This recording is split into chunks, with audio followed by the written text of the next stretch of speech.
You're listening to The Briefing, first broadcast on the 20th of August, 2025 on Monocle Radio. The Briefing in association with Addis.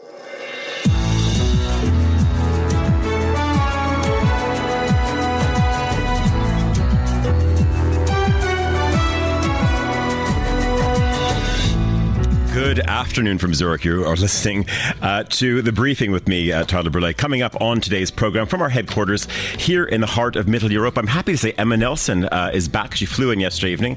What's caught your eye today? Lots, Tyler. First of all, the fact that you have a traffic jam outside your office at the moment, which we need to talk about. That's true. But secondly, the Tages Anzeiger is talking about how Vladimir Putin could be allowed to go to Switzerland for any peace talks with Ukraine.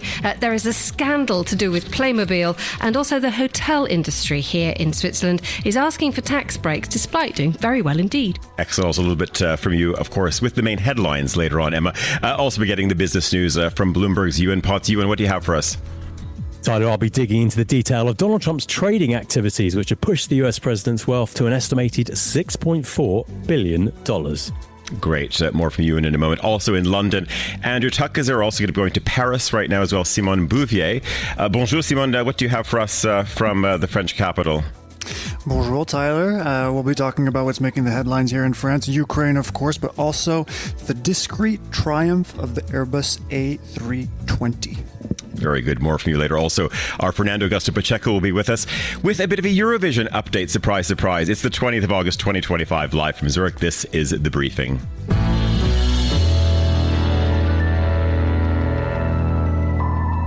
And I have to say, I don't know what happened to the sunshine. Emma Nelson, you were supposed to be bringing us, of course, beautiful sunny rays from London. It didn't happen. It's all sort of grey and a bit soggy and a bit humid here today. But good afternoon, anyway. Very glad to be here. Sorry about the weather, but it is delightful to come back. That pace that you can only get in Zurich, where you have that efficiency, that crispness, that snappiness, but at the same time, everyone downs tools and jumps into the water, regardless of the sun or the rain. We're off down to jump in the lake later on this afternoon. We don't care about the rain. We don't. And listeners, Emma Nelson is going to be with you from our studios here in Zurich.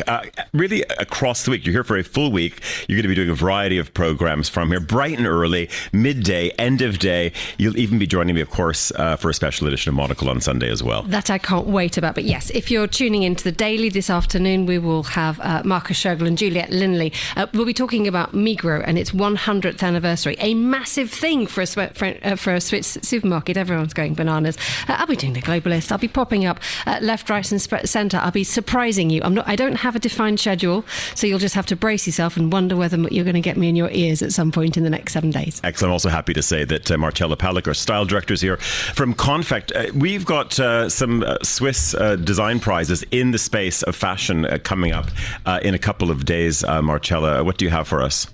And good Abend as well. Yes, hello Tyler. I just received the invitation for Mode Suisse, and I will be there before I'm heading to the Fashion Weeks in Milan, Paris. The Mode Suisse in Zurich is taking place on September 1st and is the Swiss fashion platform for emerging talents and upcoming designers. So I just want to ask you very quickly, because of course we have lots of prizes all over the world. This has been going on, of course, for a very long time. How relevant would you say it is, Marcella? Because, of course, you have major headhunters working for, of course, all of the major maisons. Switzerland, of course, has been a home of sort of great textiles, but not a home of, there's lots of holding companies that sit in this country. But let's say it has not been a huge exporter of big name brands of late. How relevant would you say Mode Suisse is still?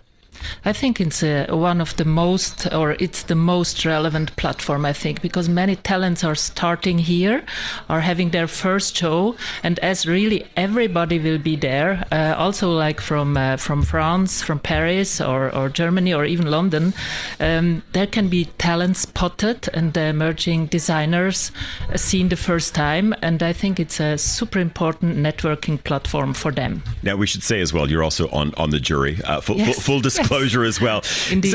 So as a judge, how much are you looking for? Yeah, and thinking about, does this person potentially have a future in a maison? Do they actually have a career ahead of them? as opposed to someone who's going to be great at a one-off, who is going to maybe be there for a moment. So how much you're sort of balancing commercial between, let's say, raw creativity?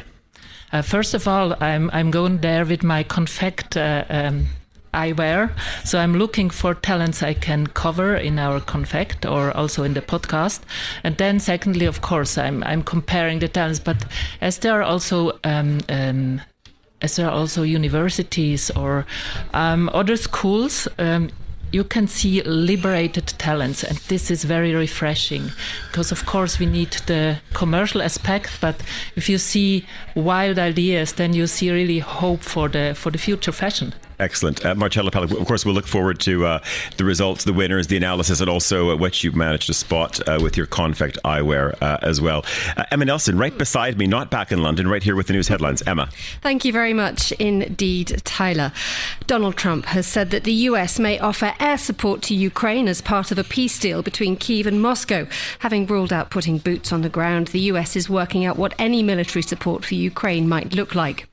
A diplomatic row has broken out between Israel and France after the French President Emmanuel Macron announced he'll recognise Palestine as a state at the UN General Assembly next month.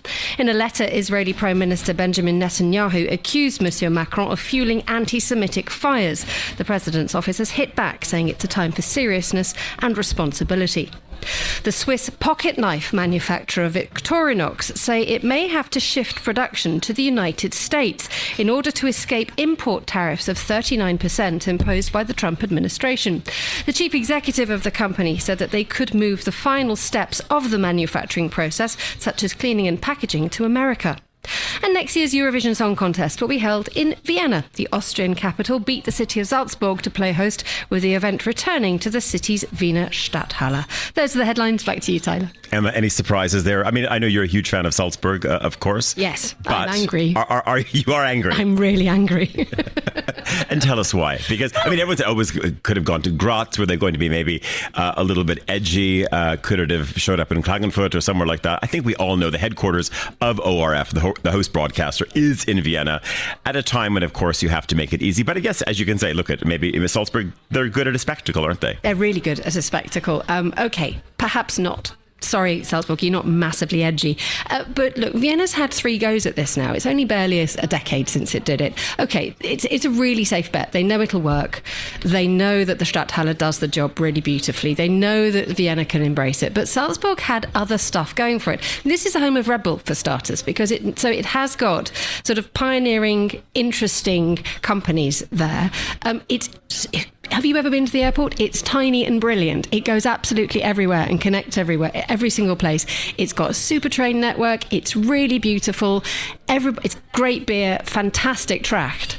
I mean, much better than the Viennese. No one does a dirndl better than Salzburg. Let's be absolutely honest. You're missing out. And the Lederhosen. Yeah, you heard it here first. Anyway, it's going to be in Vienna. Also, we're going to be talking to our Fernando Augusto Pacheco a little bit later. Of course, he's like our dedicated Eurovision correspondent. Marcella, I just want to go back to the news story there that we just had about Victorinox potentially moving production of the Swiss Army knife. Of course, I mean, they will keep production in Switzerland as well.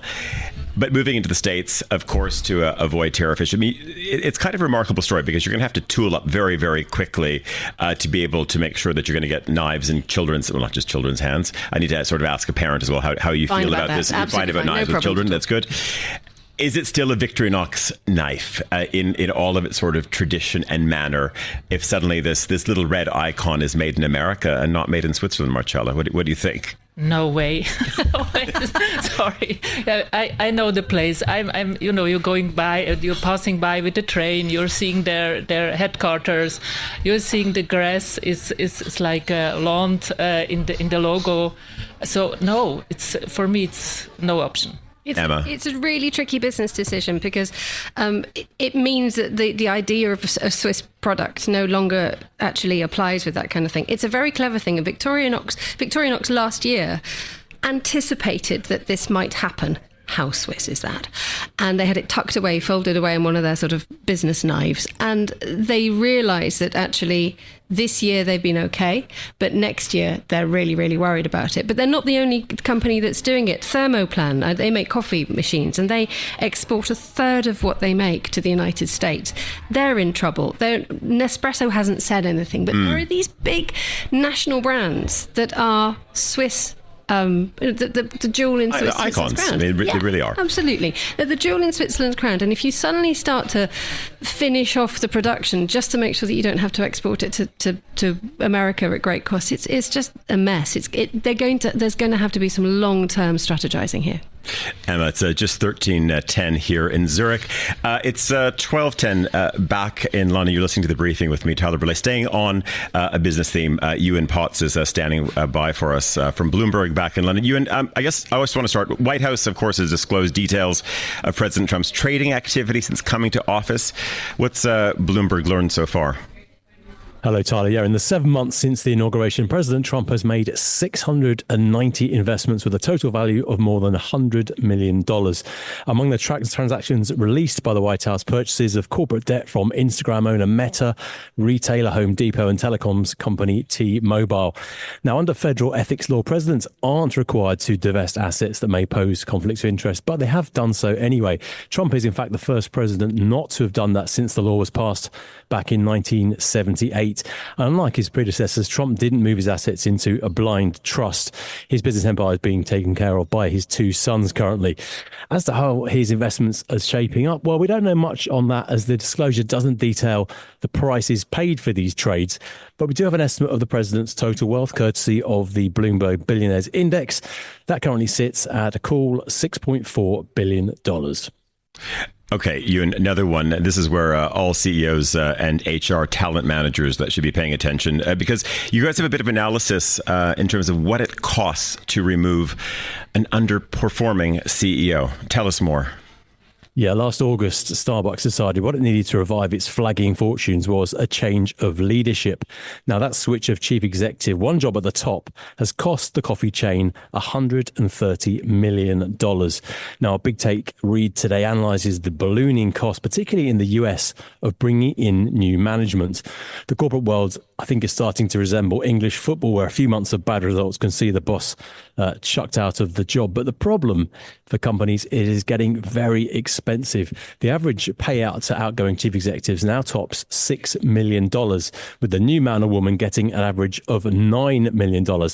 And that's before a load of other hefty payments to assorted headhunters, legal advisors, and other expensive hangers-on. It is all a pretty costly business. Bloomberg's Ewan Potts, thanks very much. You're listening to The Briefing on Monocle Radio.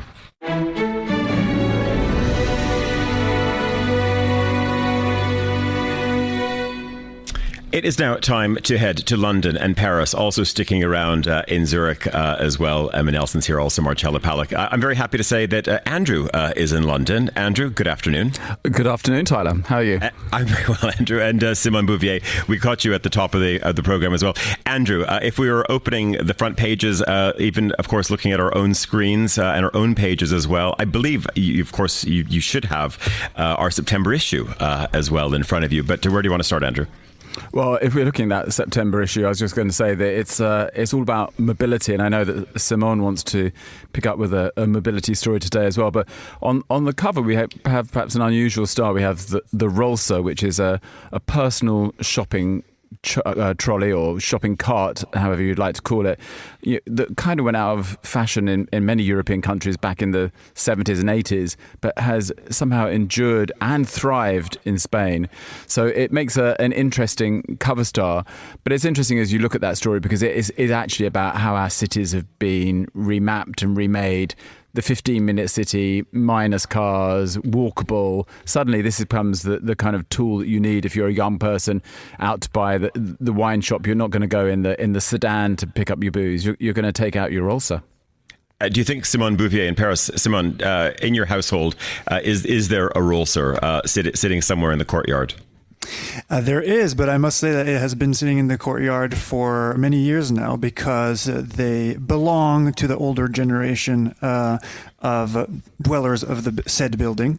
I, in my household, do not use one yet, but we do have these giant reusable, IKEA-style tote bags that we use for our groceries. I do think that when, to Andrew's point, you're buying, a case of wine, you have to be lifting a lot of heavy weights to be able to pull that off with that. Emma, any thoughts on? I mean, listen, we have a firm Rolser fan here in studio in Zurich.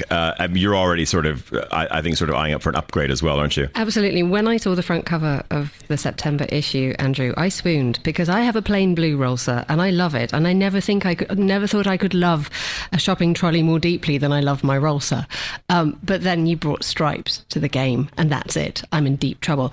I don't know what everybody else's problem is with a shopping trolley. I cannot understand why you would sign yourself up for 30 years of osteopathy instead of with carrying all the wine back. I don't know how much wine you carry back to your house, Simon, but I need a trolley, and that is where we've gone. And it's one of those things that actually the younger generation is embracing them. I don't know if I'm part of them, but I've been having a Rolser for years and years and years. London's got it in many places. Yeah, but that was also, Andrew, part of the reason for the story as well. And, to also be able to sort of literally roll out the funky bunch as well. This is really, it's a staple as part of sort of daily society all over Spain. And of course, it does also beg the question, Andrew, as a part-time resident of Spain as well, do you have a Rolser yet? No, I don't. I feel a bit bad for not having one. But never too late, Andrew. There's a birthday coming up. Well, it was interesting. I was because today I'm writing something connected to this story, and I was looking at what happens about online grocery store deliveries, because oddly I just don't see our neighbours in Spain getting their groceries by van. They still either go to the supermarket, or we have a very good local food market near us, and young and old people tend to go and buy groceries and bring them home. Occasionally you see someone delivering a pizza, but that's about it. And I looked, and Spain is actually a long way behind the UK and Germany when it comes to delivering groceries to your home. Is the numbers are ticking up. But oddly, in Palma, I really don't notice it in the neighbourhood we're in. So it is also about kind of a cultural thing as well. And I think that as long as you have like good neighbourhood food shops that keep you coming back, then the need for the Rolser is there. But it's interesting. It's an interesting take. Okay, gentlemen, ladies, let's go do a bit of a spin around the front pages. Simone, I'll start with you. If we're looking at Le Figaro, Les Echos, what's leading in the French press right now? Well, Tyler, what's leading in the French press right now is Europe scrambling to hammer out the specifics of what a secure Ukraine might look like. What can they live with? What do the details look like after they went to support Zelensky in his White House visit? And, the consensus is that visit went quite well. And after kind of worrying signs that Trump was siding with Russian President Vladimir Putin on a number of his demands in negotiations to end the Ukraine war, they got him back on side. But now the details of what that's going to look like matter. So all of the headlines are dominated by that. And the where as well. Just before we went on air, I'm not sure if, of course, Monsieur Macron was pushing for Geneva.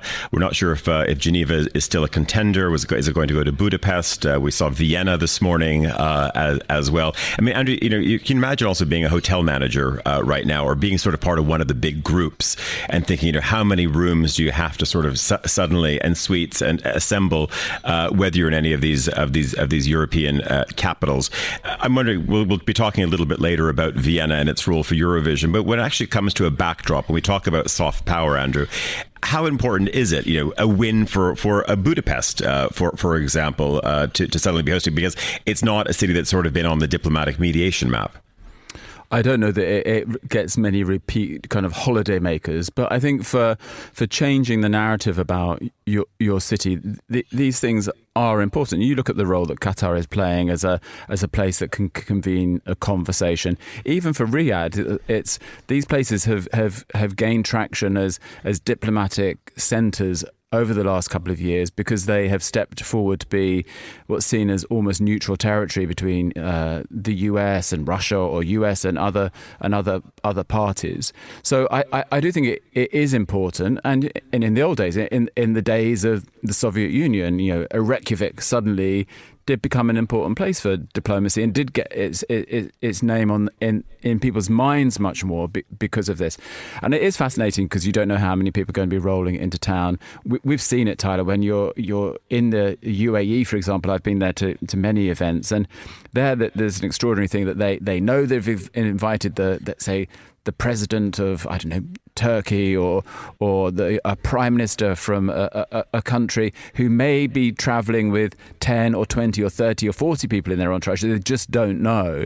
And so when they arrive, they have to have the capacity to take in many more people than were on their initial list of who they thought they'd invited. So it's not just finding the rooms that you think you need. You do need to have quite a lot of capacity in the background. And then comes all the security of who's on each floor, keeping an eye to make sure that there are no intruders. Yeah, you'd sort of be hoping that, wherever you're going, Emma, that, you wouldn't suddenly get sort of a cancellation notice, potentially. You're all excited about going to Salzburg, and then suddenly, there's going to be mediation talks there. Well, this happened in Alaska last week, didn't it? When they had the Putin-Trump summit, and there were these images of the world's press being put in the local stadium on camp beds with curtains separating them, because Anchorage was having its big tourism moment of the year, and instead of bumping people out, because clearly if you're going to go to Alaska, you're making some sort of an effort, they basically said to the world's media, you're on the click-clack, and you're going to have to cope with it accordingly, which I think actually is quite nice, because it sort of upholds the principles of hospitality. If you're in, you're in. We can't just chuck you out. But did you notice as well, Marcella, maybe you want to jump in on this, but it was also this excitement on the part of most of the US presenters. I mean, watching the likes of CNN, etc. Everyone is really excited about pulling out their turtlenecks, their down, etc. And I was like thinking, it's not. Listen, I mean, you're not in the high Arctic. You're in Anchorage, and I had to look at the temperature. It was like 19 degrees. You didn't need a turtleneck. You didn't need down. But they were also excited about having their new autumn fashion, which has sort of been lined up on the rail, and all of them were, of course, this is the world of the TV presenter as well, right? I mean, you would know that, of course, it's sort of like the Berghaus jacket during a windstorm in Northern Ireland.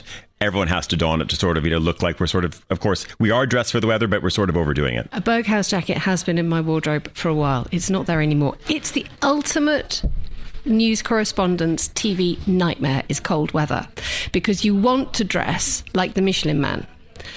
You want to feel like Bibendum, but if you do, you look bananas. It's not a strong look, so you have to kind of fudge it with a wool coat and a scarf, and that is never warm enough. So what you end up doing is wearing Bibendum underneath the coat or over the coat, and then at the last moment you drop the Bibendum jacket, and it is one of those things that you're the pioneer of travelling light, aren't you? This is not an option when you're having to be an outdoor TV host. Okay, Marcello, one tip, if you could say to a TV news presenter on the BBC, on Al Jazeera, anywhere in the world, if they had to buy one coat this winter from any, you pick the brand. What have you seen? You'd say, this is what you need to have. A, not to look like the Michelin Man, to look svelte and elegant. What have you seen? Yep. I would go to a sports brand, because they are technically reliable, and we don't want to look fashionable. We want to have warm. So I know there are many. You don't agree? Emma's in a world of wool. I'm in a world of wool. It's quite nice to be technically efficient, but that's not the vibe I want to give when I'm on the telly. I want to do technically efficient, but I want to do it with just a touch of style, and it's so hard to do, Martella. Okay, well, maybe we'll come back. Andrew, what's caught your eye? Are you on the Daily Mail right now? What's in the British press today? I'm actually going to start with the FT, which today reports that the global frenzy for the elf doll Labubu shows no chance of slowing down. The sales are kind of racing ahead.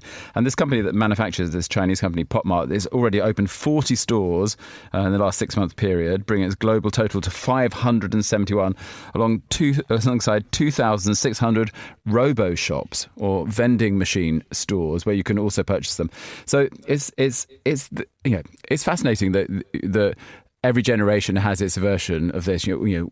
We went through the Cabbage Patch Dolls many years ago, but there's something that captures people's attentions. But because these dolls arrive you don't quite know what one you're getting when you order it. It comes in a neutral box, and then you only discover it when you do the unwrapping. The Chinese Communist Party did step in earlier this year to say, look, we're worried that this is going to induce addictive behaviour, but somehow they've got past that, and the world is falling for a craze. And it's always strange because it finds this kind of person who likes to collect, and it's the spooky thing we see in TV shows where you break into someone's house and some old lady has like 500 dolls in her lounge, and you need to get the hell out of there because you're going to be killed. But so I'd be very worried about anybody who's buying more than one of these, I think. Andrew, so just to very, very quickly, we've got there's one out of Switzerland today, which is a Playmobil craze. So Playmobil back, right, Emma? Yes, and this is, people are sort of rightly annoyed because it does involve you having to go to Migros, one of course the big retail players in the country, but you have to spend how much? 2,000 a month. I love this story. It's on page 3 of the Tages Anzeiger. It's almost a full page. I think it genuinely is a full page. If you go to Migros, super duper supermarket, you can get tokens or something to get Playmobil things. Limited edition, by the way, like the Boo Boo dolls. Super stuff. I think you can get, to orange glosses, but you can get a trolley with Migros written on it. I mean, frankly, I'm there. But you have to spend 2,000 francs within 6 weeks. And they're calling it mania. And there's a marketing expert from Munich who's come along saying, really, if you want to call something mania in marketing, then you're going down a slightly desperate and wild way, because who wants to take a bunch of children into a supermarket and then for them to engage in mania? No one wants that. Quick survey very quickly. Andrew, did you grow up with Playmobil? I definitely did grow up with Playmobil. I loved it. What did you have? What series? I can't remember the series, but it was. Did you have knights? Did you have Cowboys and Indians? I believe I had Cowboys and Indians. I didn't have knights. Okay, Emma. Ambulance. All the way. Marcella, Playmobils? Lego. Oh, okay, Lego. Simon? 100% Team Lego all the way here. Team Lego all the way. Okay, Simon, we'll stay in Paris very quickly. What do you have for us just before we bring in your colleague Fernando? Yeah, well, one story that caught my eye on the front page of Les Echos today is the discreet triumph of the Airbus A320. It's saying that for the first time, the kind of deliveries of the A320 family, which, as you know, Tyler, includes many variants of this aircraft that's been on the market since the late 80s, has overtaken the Boeing competitor, the 737, and that's only likely to continue. So it kind of reminded me of some of these conversations that I had when I visited the Paris Air Show at the beginning of the summer. And of course, Airbus dominated the headlines with all of their deal making there. But really, it's been a success story that's been decades in the making. And very good plug, because Andrew, part of our mobility issue, correct, Simon, of course, covering the Paris Air Show earlier this year. A lot of analysis, a lot of other stories. Andrew, any other sort of standout, just quick mobility stories? And Simon, I'm just going to I want one tip from you before we go, which I'll get now. Our listeners, because there's a lot of people who are going to Paris late. Of course, Paris comes back. Anything to sample or try on the food or drink front?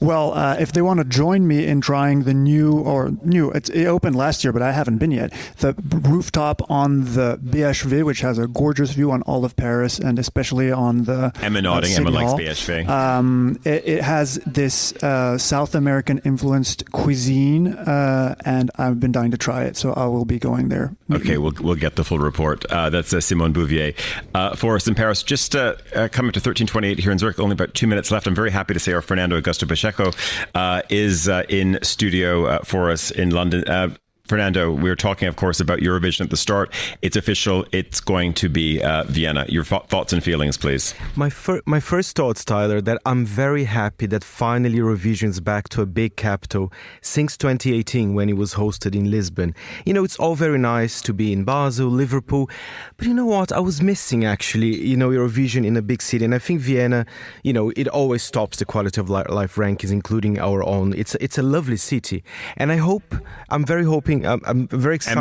Emma's still having none of it, but whatever. Anyway, she's still shaking her head. But it was between Innsbruck and Vienna, but I think in the end they decided to go to Vienna again. And I have one criticism for 2015 when they hosted the last time.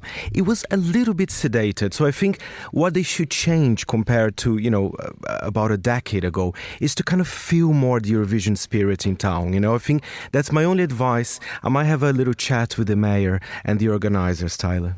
Okay, and what would be sort of, aside from giving a bit more energy, what else would you recommend? Well, I hope there will be new countries. I think it's always interesting to add. And, in the last 2 years, there's been so many controversies that in a way it overshadowed the music, the things that we all love about Eurovision. So they need to have a really, really rethink, how they would do that without, all those controversies. But sometimes, it is difficult the way the world is, right, Tyler? So they have a really tough job ahead. Fernando, we have to leave it there. Thanks to Desiree Bandley for producing our show today. Also, Elliot Greenfield and Henry King on research. Emma Nelson, great seeing you. Marcella Palic, also Simone Bouvier, and Andrew Tuck as well. That's off the briefing. Tom Edwards is here tomorrow. Have a good afternoon. Goodbye.